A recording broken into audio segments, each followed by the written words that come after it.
Marshal Pat Garrett was a man shaped by the vast, unforgiving silence of the Sunken Mesa territory.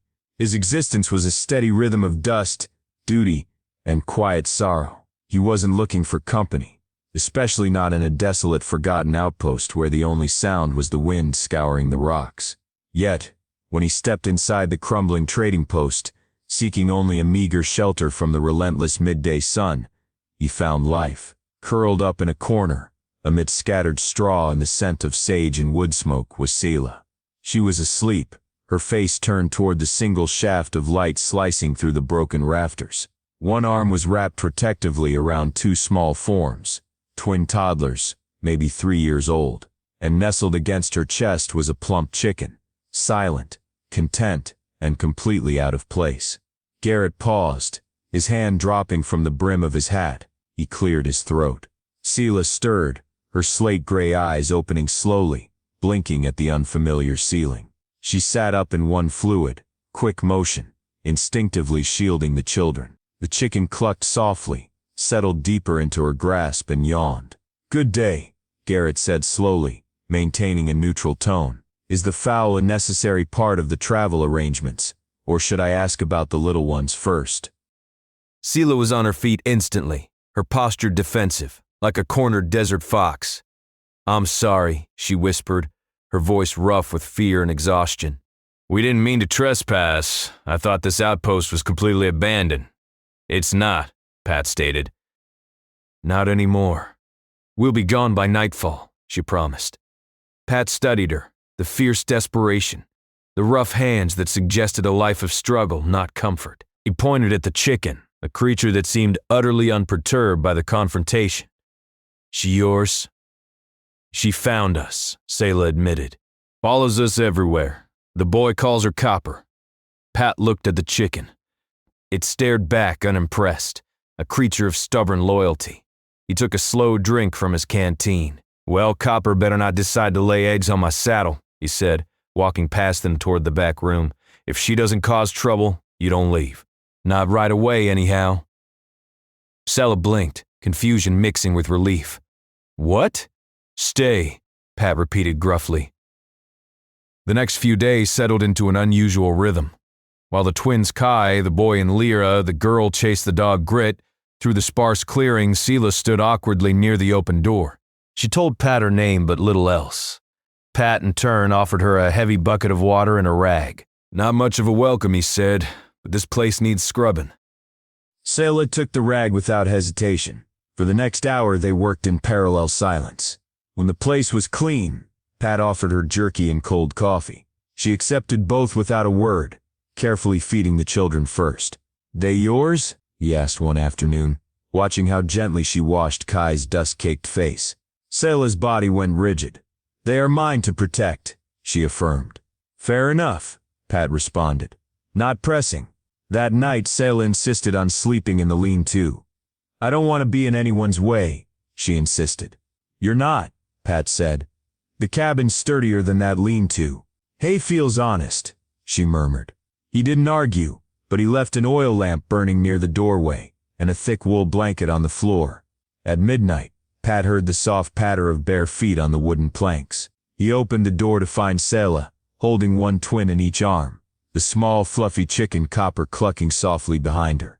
"I changed my mind," she whispered, her fear visible in the low lamplight. Pat stepped aside, letting them in. "They snore?" he asked, a hint of dry humor in his voice. She smiled, a genuine soft curve of her lips. "Only when they feel safe." He nodded, a sense of peace settling over the room. "Then welcome home. For now." Selah woke before the sun, long before the children stirred beneath the quilt Pat had found. She was rinsing dishes from a breakfast she had cooked and eaten alone when Pat found her. "You didn't have to do that," he said. "Have to," she said, looking back. "Only stay when I earn it."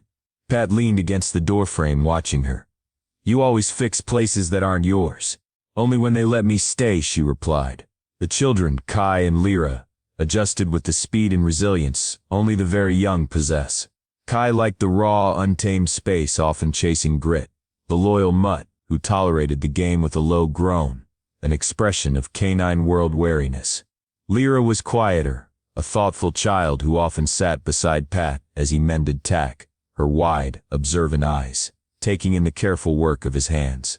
Salah offered her labor wherever she saw a need, fencing, cooking, bringing a polished sheen to tools that hadn't seen care in years. "You don't have to earn your place here," Pat stated one slow afternoon, leaning on a fence post. Salah looked up from the feed bucket she was scrubbing, the metal reflecting the harsh sun.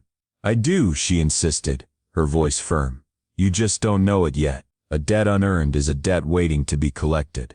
He didn't press her, recognizing the deep-seated logic of survival in her words. That evening, the twins fell asleep on the porch swing, exhausted from play, their limbs tangled.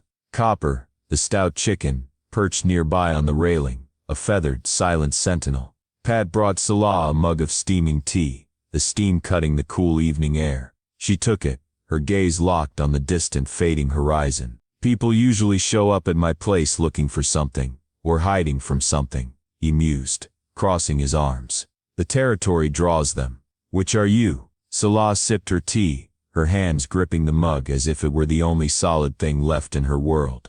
"Does it matter?" she asked, the question laced with profound fatigue. He studied the rigid tension in her shoulders, the way she deliberately avoided meeting his eye. "No," he said finally, taking a long pause. "Not if the chicken still doesn't snore." It was his way of saying, "Your secret is safe with me." Salah laughed, a startled, genuine sound that seemed surprised to escape her own throat.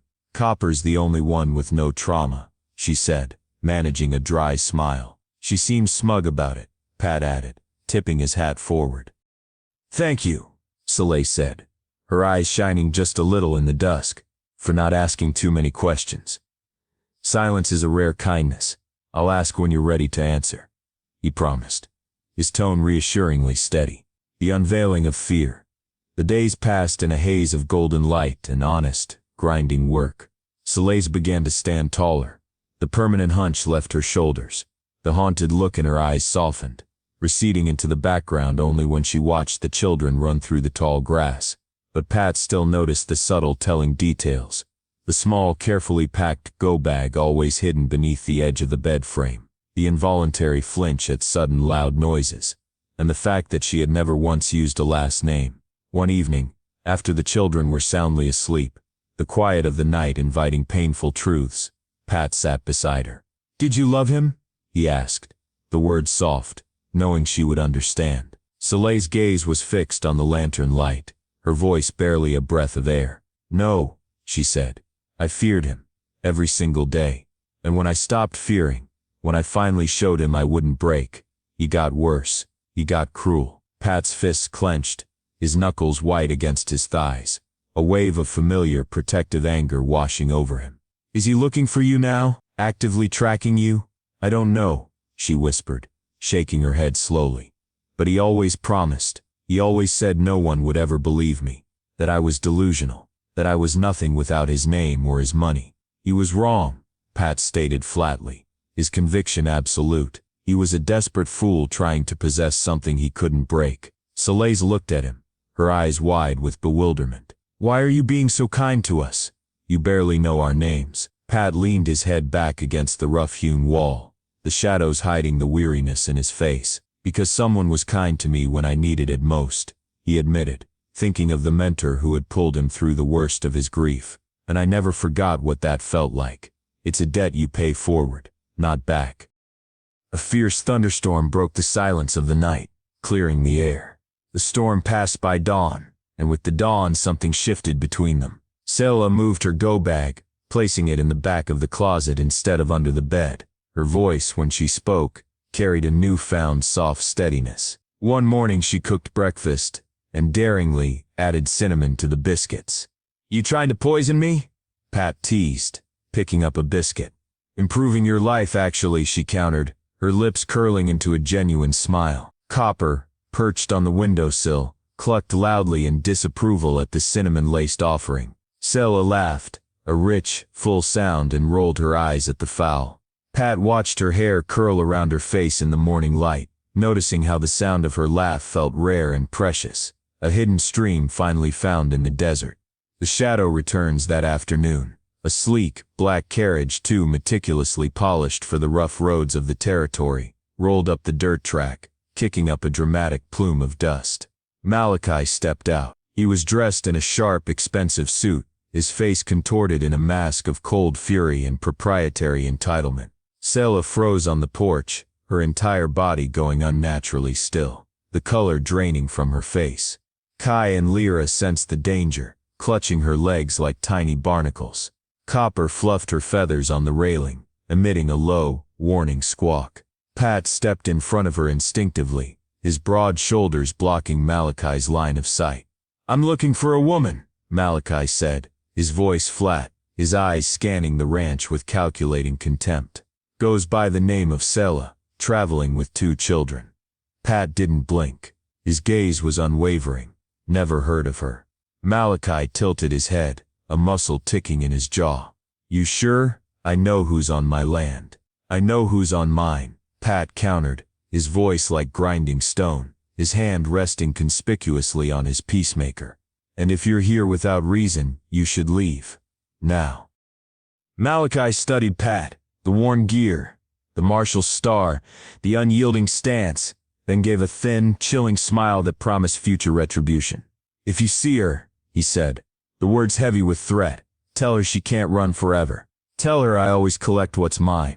He got back into his carriage and vanished in a cloud of dust. The silence that followed was heavy and suffocating. Sulah's hands were shaking violently. Pat turned to her, his expression grim. "Is that him?" "No," she whispered, her relief overshadowed by the profound terror. "But he works for him.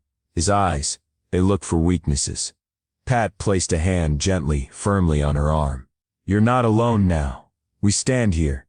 That night they slept in the living room, the twins curled up between them on thick blankets. Copper perched on the windowsill, now a real, ever-vigilant sentinel. Selah leaned against Pat, utterly exhausted. "I'm scared," she murmured into his shoulder. He brushed her hair back softly. "So was I when I first came here," he said, speaking of his grief and loneliness. "That's how I knew it was the right place, when you face your fear and stay anyway." She closed her eyes, gathering her courage. "Promise me something," she said. "Anything," Pat affirmed, his voice deep. "If anything happens, if he finds a way you keep them safe, don't let him touch them." He took her trembling hand, squeezing it tight. "I will, but nothing's going to happen. Not while I'm breathing." The final stand in the new dawn. The days that followed were tense, the fear a sharp, constant undercurrent. Pat fixed the back fence, built a shelf for Sulah's jars, filling the space with domestic acts of defiance. He kept his rifle closer and walked the perimeter after dark, his eyes scanning the road every morning before coffee. One morning Selah found him staring at the old photograph of his late wife Elizabeth on the mantel. "She was your wife?" Selah asked softly. Pat nodded, his gaze distant. "Car accident. 6 years ago. I buried myself in work. Closed off. Told myself I was fine. Then you showed up with 2 kids and a chicken, and suddenly this place had noise and purpose again." He turned to her, his eyes bare, utterly honest. "I needed it. All of it." That afternoon a letter arrived, tucked beneath the porch mat. It was from Malachi. He promised forgiveness, claimed she was delusional, and threatened to take the children if she didn't return immediately. Pat read the letter, his face tight with controlled rage. He looked tired. "I'll understand," he said softly, giving her an out, "if you feel the need to run." Selah stared at him, her defiance flaring brighter than any lantern. "You think I want to run? I'm always scared, but I'd rather face him here with you than run forever. I am not running." Pat stepped closer, his relief palpable. "Then stay." Selah's eyes filled with tears, her last defense crumbling. "Even if the chicken pecks grit for stray crumbs." He smiled, his gaze tender. "Especially then." The next morning Pat returned from town with a lawyer's card. "I talked to a good man," he said. "He can help secure legal protection and emergency orders. I want you to be safe, not just physically here, but legally protected." Selah looked at the card, then at him, overwhelmed. "You didn't have to. I wanted to. I need to." She threw her arms around him, a spontaneous, desperate action that held no hesitation. He held her tightly, the years of solitude breaking away. "You're not alone anymore," he whispered. She pulled back just enough to see his eyes. "I know. I believe you." That night Sela painted the back door sky blue. Pat watched her. "Thought you didn't want to leave permanent marks," he said. "I've changed my mind," she said, turning, her expression resolute. "This place saved me." "No, Sela." He stepped forward, pulling her into his arms. "You saved yourself. We just left the light on." The sun rose slow and golden. Pat kissed Sela's temple casually. "We got mail," he said, handing her an envelope. Inside was a court order granting emergency custody and issuing a restraining notice against Malachi. Safety on paper was now real. "They can't take them," Sela whispered, clutching the paper, tears blurring her vision. "They're safe." "Told you," Pat said, his eyes glistening. "Thank you," she said, her voice filled with profound gratitude. "You did this." "I just held the rope," he said. Later that week, they sat on the porch swing, the twins asleep, copper clucking softly beneath them. Sela leaned into Pat. "I used to think love came in big dramatic gestures," she said, "but now I think it sounds more like a man saying stay if the chicken doesn't snore." Pat grinned. "She hasn't yet." Copper clucked from inside, a low breathy rumbling sound. They froze, then burst into laughter. And under a sky full of stars, in a house filled with second chances, a woman who had run her whole life finally stopped. She was home, even as the chicken did snort. The frontier is wide, the silence deep, but stories like these remind us there's selves room for second chances. Join us, and watch the next story ride in with the setting sun.